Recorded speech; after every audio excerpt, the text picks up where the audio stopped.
मोक्ष शक्ति देखने वाले सभी दर्शकों को पंडित अखिलेश उदय जी का प्रणाम। नमस्कार मित्रों, मेरे पास ये प्रश्न बहुत बार आता है, लोगों को बड़ी जिज्ञासाएं होती हैं और इसमें इंटरेस्ट भी है काफी।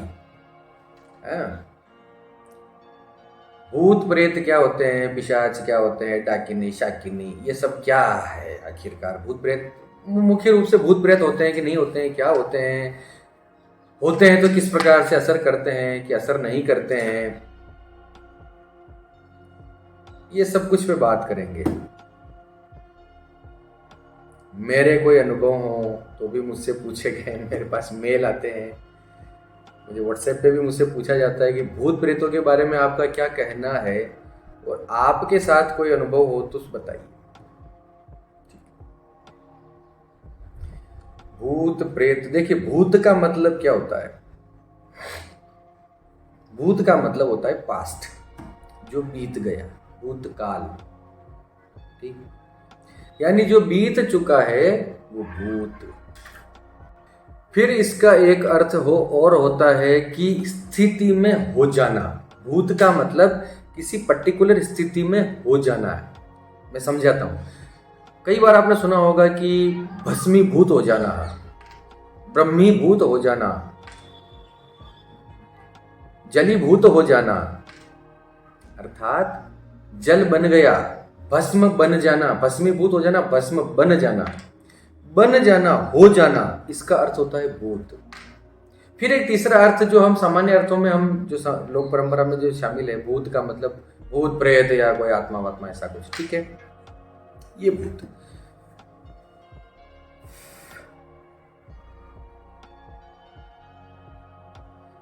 हमारी आत्मा की, हमारे शरीर की तीन अवस्थाएं हैं। स्थूल शरीर, सूक्ष्म शरीर, कारण शरीर। स्थूल शरीर की आयु 120 वर्ष हमारे सनातन धर्म के अंदर मानी जाती है, अब तो कम बढ़ गई है वर्तमान के अनुसार।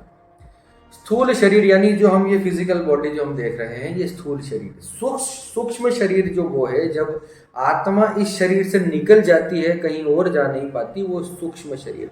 कारण शरीर जब ये जीव अंदर से निकल जाता है और परमात्मा में विलीन हो जाता है। एक सिंपल अर्थों में बता रहा हूं, योग के अनुसार और भी परिभाषाएं हैं इसकी, और भी परिभाषाएं हैं। कारण शरीर यानी ईश्वर से मिला हुआ बिंदु, उसको समझिए। तो बीच की जो अवस्था है सूक्ष्म शरीर, वो होता है एक्चुअली भूत। अब आप मुझसे ये पूछें कि क्या जिस पारंपरिक रूप से जिन भूतों प्रेतों को हम जानते हैं, एक्चुअली क्या वो होते हैं? तो मेरा उत्तर रहेगा हाँ, होते हैं। बिल्कुल होते हैं। कोई इससे मना करे तो अब उसको वो हो सकता है कुछ और नाम दे दे, वैज्ञानिक इसे कुछ और नाम दे दें, कोई एनर्जी नाम दे दें, कुछ नाम दे दें, हम इसको भूत कहते हैं। सिंपल भारतीय परंपरा के अनुसार हम इसको भूत प्रेत बोलते हैं। तो आप उसको कोई नेगेटिव एनर्जी बोल दो, पॉजिटिव एनर्जी बोल दो, एनर्जी तो है ना, ये तो मानोगे। तो अपनी भाषा में उसको भूत प्रेत कह रहे हैं, बस बात यही है ना। तो इसका मतलब होती है, होता तो है, एनर्जी तो होती है, ऊर्जा होती है। ऊर्जा का एक इस प्रकार का प्रवाह है जिसको, जो हमें दिखाई नहीं दे रहा है, लेकिन उसके होने के आभास हमें मिलते हैं। अब इसमें एक प्रश्न ये आता है कि क्या भूत सूक्ष्म शरीर है तो वो क्या किसी को परेशान कर सकता है, किसी स्थूल शरीरधारी व्यक्ति को? बिल्कुल कर सकता है। कोई एनर्जी है आपके अंदर, है अपनी एक एनर्जी है आपके शरीर के अंदर, आपके अंदर अपना एक ऊर्जा का प्रवाह है। तो क्या आपके ऊपर किसी और की एनर्जी आपके ऊपर असर नहीं डाल सकती? बिल्कुल डाल सकती है। हम दिन भर लोगों के बीच में होते हैं, दिन भर हम बाहरी वातावरण में हम काम करते हैं, तो कोई न कोई ऊर्जा के प्रवाह में ही हम काम करते हैं। किसी से भी हम प्रभावित हो जाते हैं, किसी से भी हम नफरत करने लग जाते हैं। ये सब है क्या? कभी भी हमारे मूड बदल जाते हैं, ये कोई ना कोई ऊर्जा का प्रवाह हमारे अंदर हुआ, तब जाके हमारे इमोशन बदले, हमारे सोचने का ढंग बदला। हम अभी खुश थे, अभी एकदम गुस्सा हो गए, अभी गुस्सा थे, एकदम खुश हो गए, कभी शांत हो गए। चीजों को देख के प्रभावित हो रहे हैं ना, यानी उस ऊर्जा के प्रभाव में हम लोग आ रहे हैं।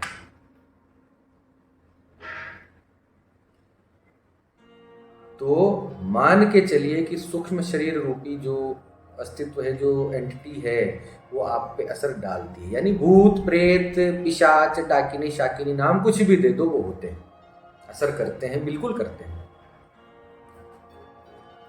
जिसको जो माने तो अच्छा, नहीं माने तो मैंने तो वैज्ञानिक रूप से इनका नाम बता दिया, अभी आपको ठीक लगे तो ठीक है, नहीं अलग बात।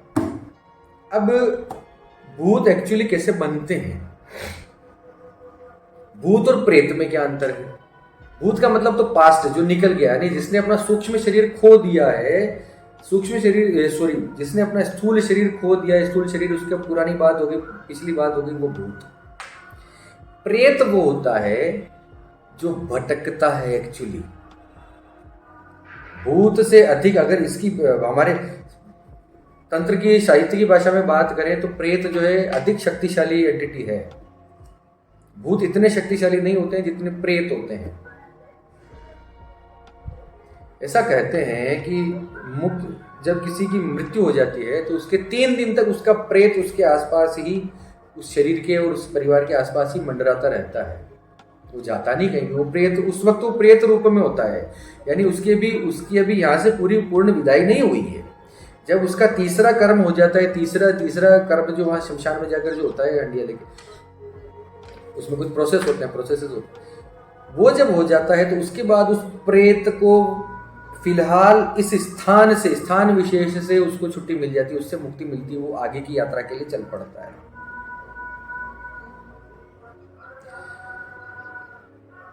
आगे जाने के बाद भी उसके संचित कर्म, उसके प्रारब्ध के अनुसार, उसके क्रियमाण कर्मों के अनुसार, अगर कोई भी कारण रहा हो, कोई अंत्येष्टि में कुछ रह गया हो, या उसका ठीक से श्राद्ध नहीं हुआ हो, या एनीथिंग ऐसा कुछ रहा हो, या कोई ऐसे हमारे सनातनी जो हमारे कारण होते हैं उनमें से कुछ रहा हो, तो वो प्रेत जब मुक्ति को प्राप्त नहीं करता है, अगला शरीर धारण नहीं करता है उसमें, उसके तो उस बीच की यात्रा में वो प्रेत भटकता है। और प्रेतों की दुनिया में, प्रेतों के संसार में उनकी शक्तियां अलग रूप से काम करती हैं। तो जो अच्छे लोग होते हैं उनके प्रेत अच्छे होते हैं, जो अकारण मृत्यु को प्राप्त हो गए, जिनके मन में कुछ इच्छाएं रह गई, दुर्घटना से कोई मरा हो, या जिसके मन में कोई इच्छा रह गई हो, या प्रबल इच्छा, या जिसका मन यहीं लगा रह गया हो, जिसका मोह इसी माया के अंदर जिसका मन पड़ गया हो, वो अचानक मर जाता है, तो फिर प्रेत बन के भटकता है। ये मान के चलिए। श्राद्ध भी बहुत मुश्किल से संपादित होते हैं ऐसे लोगों के, बहुत प्रयास करने पड़ते हैं, क्योंकि वो उस मोह से छूटता नहीं है।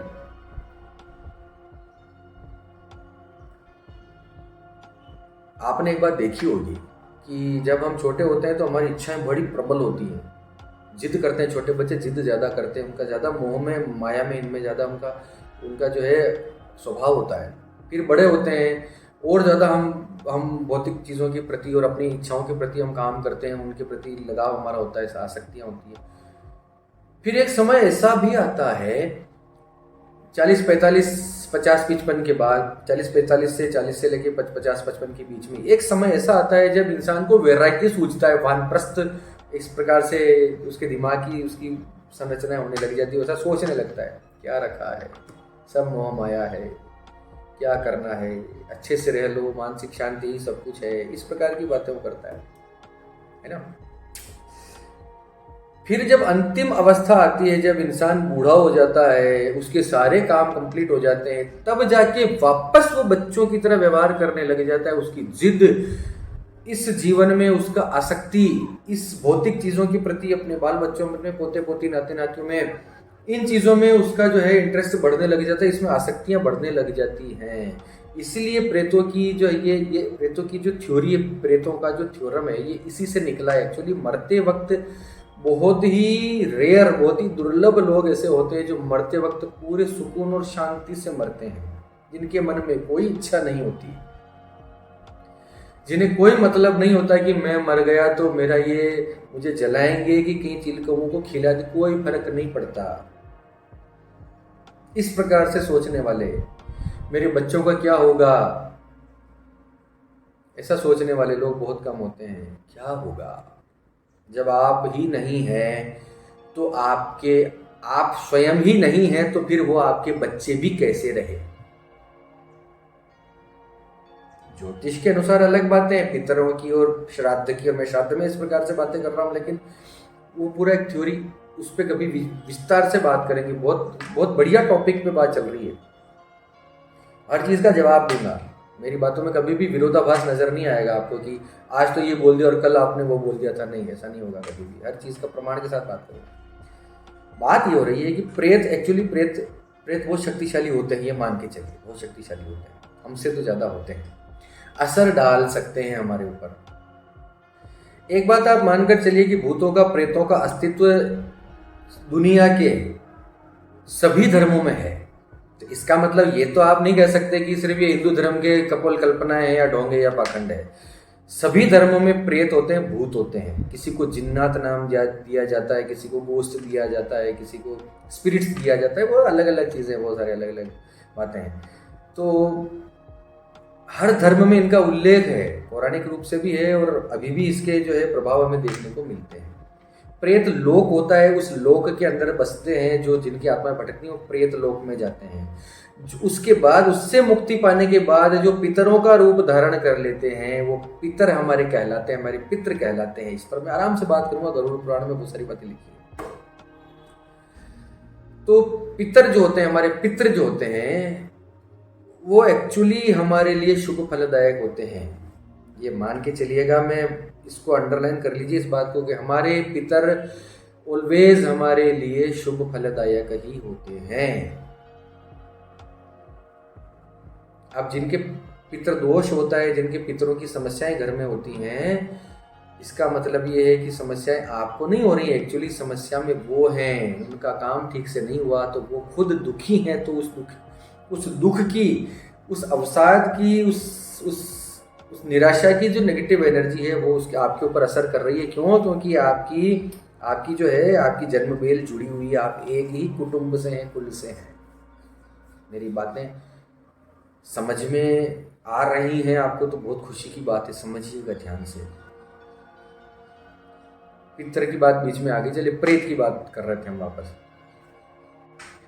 तो अब प्रेत योनि कैसे मिलती है व्यक्ति को, प्रेत कैसे बनता है व्यक्ति? देखिए, गरुड़ पुराण के अनुसार प्रेत वो व्यक्ति बनता है जो अपने जीवन में कोई न कोई, किसी न किसी प्रकार के विशेष अपराध, विशेष कुकर्म से जुड़ा हुआ होता है। अपराध भी बोल दीजिए कुकर्म है। किसी का हत्या उसने की हो, किसी के गड़े हुए धन पे उसकी नज़र हो, किसी पराई स्त्री के मोह में पड़ा हुआ हो, बहुत भयानक, जिसके अंदर आसक्तियां हों, इच्छाएं हों, झूठ जिसने बोले हों, जिसने बहुत बुरे बुरे काम किए हों, जिसने बद्दुआएं ली हो लोगों की, जिसने निर्बल को सताया हो, जिसने ईश्वर को नहीं माना, ईश्वर की सत्ता पे विश्वास नहीं रखा, उनको गालियां बकी, जिसने महिलाओं का अपमान किया हो, महिलाओं को दुख दिया हो, उनको क्रय विक्रय किया, बेचा हो। इस प्रकार से अनेक बहुत सारे व्यभिचार हैं, बहुत सारी ऐसे कर्म करने वाला व्यक्ति प्रेत योनि में भटकता ही है, प्रेत लोकों को जाता ही है, क्योंकि उसकी इच्छाएं खत्म ही नहीं होती। उस योनि में जाने के बाद भी वो उसी में तड़पता रहता है, तो लेकिन मिलता तो है नहीं कुछ, क्योंकि सूक्ष्म शरीर में है, तो प्राप्ति उसको होती नहीं। तो वो किसी शरीर की तलाश में रहता है, किसी के अंदर घुस के अपनी इच्छाओं को पूरी करना। इसके प्रमाण मैंने देखे हैं, बहुत सारी चीजें हैं जिसके बारे में बात की जा सकती है, चर्चा की जा सकती है। आधुनिक युग में हो सकता है ऐसे नेगेटिव कमेंट्स या पॉजिटिव कमेंट्स, जो भी ऐसे कमेंट्स आए हैं मेरे वीडियो पे कि आप तो जो है अंधविश्वास फैला रहे हैं। नहीं भाई, सभी धर्मों में है। ये जो मैं बात कर रहा हूं, ये सारे उपद्रवों की, ये सभी धर्मों में इसकी थ्योरीज हैं।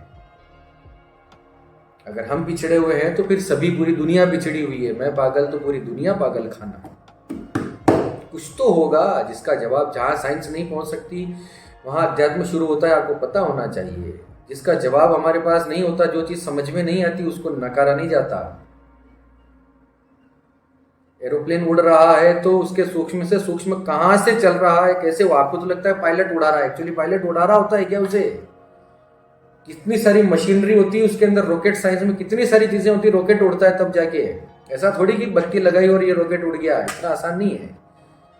बहुत कुछ चीजें अंदर होती है जो हमारी समझ में नहीं आती, तो उसको मना थोड़ी कर देते हैं। रॉकेट कैसे उड़ रहा है, उसके सारा मैकेनिज्म हमें समझ में ही नहीं आ रहा है कि बाहर से सिर्फ एक भौतिक शरीर दिख रहा है, रॉकेट उड़ रहा है, ठीक है, हाँ, तो आप उसको मना थोड़ी कर देते, नहीं नहीं ऐसा फालतू बात है, ऐसा ऐसा कुछ नहीं होता है, उड़ रहा होगा कहीं से, लेकिन ये सब ऐसा नहीं होता, बकवास, ऐसा मना नहीं करते। जो बातें समझ में नहीं आती उन्हें समझने का प्रयास करते हैं, मना नहीं करते। चलिए, अब किन लोगों को प्रेत दोष होता है, किन लोगों को प्रेत पकड़ता है, किन लोगों को ये, किस प्रकार के लोगों पर ये शक्तियां हावी होती हैं, इस पर बात करेंगे अगले वीडियो में। वीडियो ये बहुत लंबा हो गया है, इसीलिए चलिए, आपका ये जानकारी आपको अच्छी लगी हो, कोई छूट गया हो तो कमेंट कर दीजिए, क्योंकि मैं तो रैंडमली बोलता हूँ, मेरे पास कोई स्क्रिप्ट नहीं होती, मैं तो जो मेरे दिल में आता है, जितना मुझे सीधा सीधा ज्ञान है उसके आधार पर मैं बोल देता हूँ। कुछ छूट गया हो तो उसका भी आप कमेंट में आप अपना प्रश्न रख सकते हैं, मैं उसका लिखित में वही उत्तर दे दूंगा, या बड़ा उत्तर हुआ तो मैं उस पर फिर एक वीडियो बना दूंगा। लेकिन इस वीडियो को अगर आपको अच्छा लगा हो तो इस वीडियो को आप शेयर करें, इसको लाइक करें, हमारे चैनल को सब्सक्राइब करें। इसी प्रकार की जानकारी आपको ऑथेंटिक रूप से मैं देने का हमेशा प्रयास करता आया हूँ, कभी कोई हवाबाजी नहीं है, सीधा सीधा शास्त्र सम्मत जो बात है वही करने की बात करता हूँ। किसी प्रकार के पाखंड और अंधविश्वास में डालने का मेरा औचित्य नहीं है, बिल्कुल नहीं है। आपको अपना विवेक आप काम में लें, जो बातें ठीक लगती हैं उन पर लाइक करें, जो नहीं लगती ठीक है। चलिए, इसी के साथ आप सबके मंगल की कामना करता हुआ मैं पंडित अखिलेश आपसे विदा लेता हूं। धन्यवाद। सर्वे भवन्तु सुखिनः।